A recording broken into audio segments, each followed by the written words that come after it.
गुजरात के बाद किसी राज्य ने सबसे ज्यादा आंख बंद करके मोदी जी पर भरोसा करके वोट दिया है, वो राज्य है बिहार। 2014 में भाजपा की कोई ताकत नहीं थी। नीतीश जी से गठबंधन से अलग होने के बाद भी भाजपा को 30 से ज्यादा सीट आया। 2019 में 40 में 39 सांसद हम लोगों ने जिताया। इस बार भी जब भाजपा को कई जगह नॉर्थ के राज्यों में झटका लगा है, बिहार ने फिर उन पर भरोसा जताया है। लेकिन तो मोदी जी धोखा कर रहे हैं। सुन तो लीजिए आप बात को। मैं खुले मन से रोज गांव में कहता हूं, आपके मन से भी कह दे रहा हूं। जिस बिहार की जनता को जातिवादी जनता, जातियों में बटा हुआ समाज कह के आप लोग उपहास उड़ाते हैं, उसने जाति धर्म भूलकर मोदी की मदद की, मोदी को जिताया।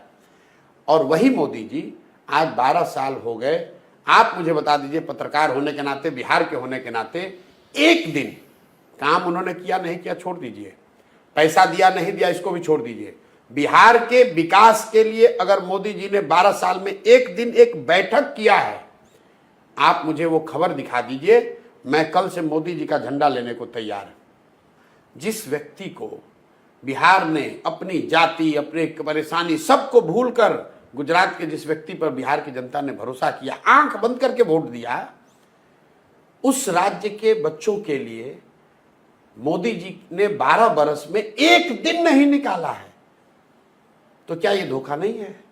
क्या बिहार के बच्चों को ये हक नहीं, बिहार के लोगों को ये पूछने का कि भाई आप गुजरात में बैठक कर रहे हो, गुजरात का विकास की चिंता आपको है, क्या आपको नहीं पता है कि बिहार देश का सबसे गरीब और पिछड़ा राज्य है? क्या आपने इसकी चिंता की कि बिहार में कम से कम 10 चीनी मिल चालू हो जाए? क्या आपने इसकी चिंता की कि बिहार से पलायन रुक जाए? कोई अगर 12 साल में इस पर प्रयास हुआ तो हमको बता दीजिए। प्रयास छोड़िए, सफलता मिलना नहीं मिलना छोड़ दीजिए। आप मुझे बताइए कि भाई आज नीति आयोग ने, प्रधानमंत्री ने नीति आयोग में बैठक बुलाई है, विशेषज्ञों की बैठक बुलाई है कि भाई बिहार जो सबसे गरीब, बड़े बड़े प्रोजेक्ट्स जो ये ना प्रोजेक्ट की बात, तो प्रोजेक्ट्स बिल्कुल नहीं। कौन सा रोड बन रहे हैं, वो कौन सा प्रोजेक्ट? रोड कहाँ नहीं बन रहा है? तो अगर रोड यहाँ बन रहा है तो वो डेवलपमेंट नहीं है। बिल्कुल नहीं बन रहे हैं, डेवलपमेंट नहीं है। कौन सा स्कूल बनाया मोदी जी ने? कौन सा बनाया? कहाँ बनाया? मतलब आप कह रहे हैं कि 12 साल में कोई डेवलपमेंट मैं कह रहा हूँ, बिल्कुल मोदी जी ने, केंद्र सरकार ने बिहार के विकास के लिए कुछ भी नहीं किया। मैं कह रहा हूँ बैठक नहीं किया, आप कह रहे किया। आप कह रहे रोड बना। अरे भाई, आपको अगर रोड बनाना है, ईस्ट और वेस्ट को आपको लिंक कर रहे हैं, ईस्ट वेस्ट कॉरिडोर बन रहा है, तो क्या बिहार को आप इरेज कर दीजिएगा? बिहार के थ्रू ही तो रोड जाएगी। अगर आप गोल्डन क्वाड्रेटल बनाएंगे तो बिहार उसमें आएगा ना भाई। उसमें कोई बिहार पे एहसान थोड़ी ना कर रहे हैं। मतलब बिहार स्पेसिफिक कुछ भी नहीं हुआ। अरे मैं आपसे पूछ तो रहा हूं भाई, आप क्या एहसान कर रहे हैं? अगर आप गुजरात से सिलीगुड़ी रोड बनाइएगा तो बिहार को हवा में नहीं ना उड़ के चले जाइएगा। ये तो बिहार पे एहसान कर रहे हैं आप। हम लोग यहाँ, हमारे यहाँ से अगर रोड जा रही है तो केंद्र सरकार एहसान कर रही है हम लोग पर। देखिए, हमारे पास लिस्ट तो नहीं है कि उन्होंने क्या क्या किया है, लेकिन पिछले इतने साल में हर स्टेट पर ध्यान दिया गया है। सुन तो लो आप मेरी बात। लिस्ट नहीं है आपके पास। मैंने आपको तो लिस्ट उसकी बात ही नहीं कि मैंने आपको सीधा अच्छा आसान सवाल दिया था। आप पत्रकार हैं, आप एबीपी को बोलिए कि 12 बरस में एक बैठक हमको खाली दिखा दो आप, जो बिहार के विकास के लिए उन्होंने बैठक किया था कि भाई बिहार जो देश का सबसे गरीब और पिछड़ा राज्य है, वहां पर शिक्षा के लिए, पलायन के लिए, इंडस्ट्रियलाइजेशन के लिए, शहरीकरण के लिए मोदी जी ने एक्सक्लूसिवली लगा रहे बिहार के लिए। बिल्कुल, अगर बिहार के लिए, अरे भाई तो बिहार की परेशानी है। आप मोदी जी तमिलनाडु गए, मोदी जी बुलेट ट्रेन गुजरात में चला रहे हैं और आप कह रहे हैं कि हमने इल्जाम लगाया। क्या इल्जाम लगाया? 1 लाख करोड़ रुपया, 1 लाख करोड़ रुपया जब बुलेट ट्रेन जो बन रहा है, आपको भी पता है 1 लाख करोड़ रुपया सरकार ने कर्ज लिया है। कर्ज गुजरात तो नहीं पे करेगा, भारत के लोग पे करेंगे। वो कर्ज भारत सरकार ले रही है। 1 लाख करोड़ रुपया लगाकर बुलेट ट्रेन बनाया जा रहा है ताकि अहमदाबाद से बॉम्बे तक बुलेट ट्रेन चले। अच्छी बात है, देश का विकास होना चाहिए। वहां पर लोगों को 1 लाख करोड़ रुपया आप लोन लेकर बुलेट ट्रेन बना रहे हैं। बुलेट ट्रेन और बिहार के लोगों को आप पैसेंजर भी नहीं दीजिएगा। हम लोग का इतना भी हक नहीं है। और अगर मैं ये बात उठा रहा हूं तो हम मोदी जी पे इल्जाम लगा रहे हैं।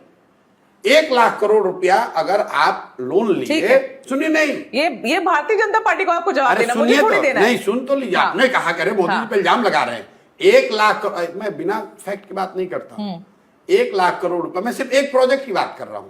1 लाख करोड़ रुपया अगर आपने 30 साल या 50 साल या 60 साल के लिए लोन ले लिया जापान से बुलेट ट्रेन बनाने के लिए, ट्रेन बना गुजरात में, लेकिन लोन तो भारत के हर लोगों पर आएगा। पूरे देश की आबादी में 10% बिहार के भी लोग हैं, तो 10,000 करोड़ रुपया लोन तो हम लोग पर भी हो गया। गुजरात में चलेगा बुलेट ट्रेन और बिहार को गुजरात में चलेगा बुलेट ट्रेन में आपको इतना दर्द हो रहा है सिर्फ गुजरात से बॉम्बे ही जा रहा है क्योंकि वो सबसे ज्यादा वहां पर लोग मिलेंगे बुलेट ट्रेन को यूज करने वाले, उनकी ट्रैफिक इतनी हैवी है, इसीलिए वो वहां पे ट्रेन चल रहा है। अरे आप क्या बात कर रहे हैं प्रशांत, छोड़िए ये मेरे जवाब देने की बात नहीं है। अभी आपको पूरा आपको गलत साबित करता हूं। बट अब चलिए सुनिए, नहीं रुकिए हाँ। दर्शकों को बेवकूफ मत बनाइए। हाँ। अहमदाबाद से मुंबई का फ्लाइट टिकट का एवरेज निकाल लीजिए और पटना से दिल्ली का फ्लाइट टिकट का एवरेज निकाल लीजिए। पटना दिल्ली 21 फ्लाइट चलती है डेली। एवरेज जो सीट का कॉस्ट है, जो रिकवरी यहां हो रहा है, वो अहमदाबाद से बॉम्बे के मुकाबले दुगना है। आप क्या बात करते हैं, ऐसे जबरदस्ती आप कह रही हैं। ठीक है, ये आपकी लड़ाई बीजेपी के साथ है, मेरी साथ नहीं है। और सुनिए, मतलब बिहार के लोग 21 फ्लाइटों में पैसा देकर जा रहे हैं दिल्ली। प्रशांत मेरी बात तो आप यहाँ बुलेट ट्रेन बना, हम ये नहीं कह रहे हैं बुलेट ट्रेन यहाँ बनना चाहिए, मैं तो ये कह रहा हूँ उनको बुलेट ट्रेन दे रहा हूँ, एक ही जगह बन रहा, हर जगह नहीं बन रहा, तो हर राज्य को प्रॉब्लम होनी चाहिए थी यहाँ पर। बिल्कुल होगा, क्यों नहीं होगा, होनी चाहिए। क्यों नहीं होगा? प्रशांत, मैं वोट हम लोग देंगे और हम